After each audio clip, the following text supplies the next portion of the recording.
నీ భార్య బిడ్డలకి ఇప్పుడు ఏ చిన్న ప్రమాదం జరిగినా ఈ లోకం ఊరుకోదు. నా కొడుకునే అంటుంది.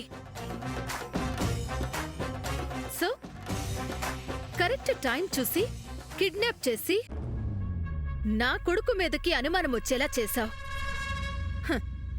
చాలా తెలివిగా నా కొడుకు నిరికించాలని ప్లాన్ చేశావు. నేను తెలివిగలవాణ్ణని మీరు చాలా తెలివిగా నా చేత నేరం ఒప్పించాలని చూస్తున్నారు.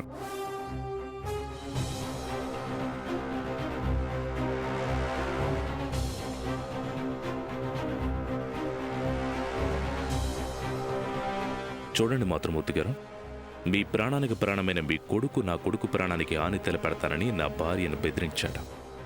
ఇప్పుడు నా కొడుకు కిడ్నాప్ అయితే ఆ నేరం ఎవరు చేసినట్టు? చెప్పాను కదా వాసుదేవ్, నా కొడుకే ఈ నేరం చేశాడని అనుమానం వచ్చినా నువ్వింత రిలాక్స్డ్గా ఉండేవాడివి కాదు.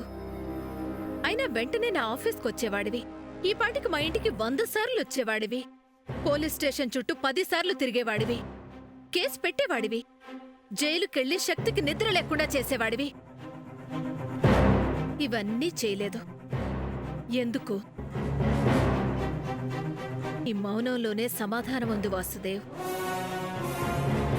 నువ్వే నీ కొడుకుని కిడ్నాప్ చేశావు. ఎవరు చేశారో త్వరలోనే తెలుస్తుందో మాదేవి గారు. నాకు అదే కావాలి వాసుదేవ్. ఈ నేరం ఎవరిదో బయటపడాలి. ఆ తర్వాత నా కొడుకు జైలు నుంచి బయటపడాలి. అప్పుడు నా కొడుకు తప్పు చేశాడు కాబట్టి శిక్ష అనుభవిస్తున్నాడు. అందుకే నేను మౌనంగా ఉన్నాను. కాని ఇప్పుడు ఏ తప్పు చేయకుండా శిక్ష పడుతుందంటే నేను చూస్తూ ఊరుకోను. ఈ నేరం చేసిన నిన్ను బయట పెట్టిస్తాను.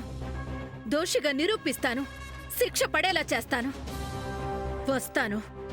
ఉమాదేవి గారు,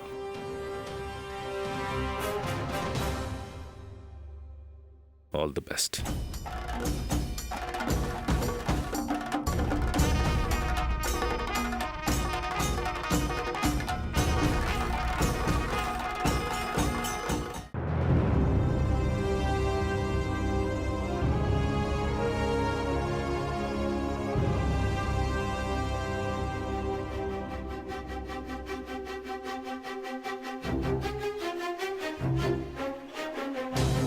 హలో మీనాక్షి, నువ్వు వెంటనే బయలుదేరి పోలీస్ స్టేషన్కి రా. పోలీస్ స్టేషన్కా? ఎందుకు మాదేవి గారు? నీ కొడుకు గురించి తెలుసుకోవడానికి ఒక మంచి పని చేయాలి. వెంటనే బయలుదేర్రా. ఏంటి జై గురించి పోలీస్ స్టేషన్కి రమ్మంటున్నారేంటి?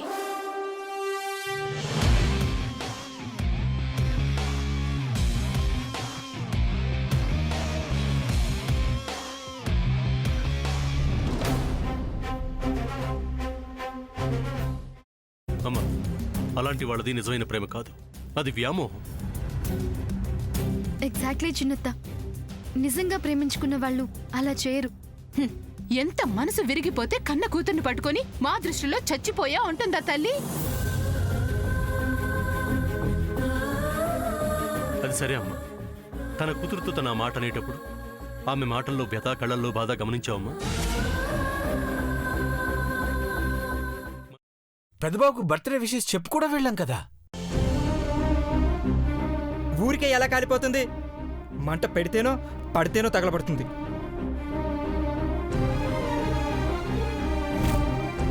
కరెక్ట్ చిన్నబాబు, నీకొచ్చినట్టే నాకు డౌట్ వచ్చింది. పార్వతే షర్టును తగలబెట్టిందనుకుంటా.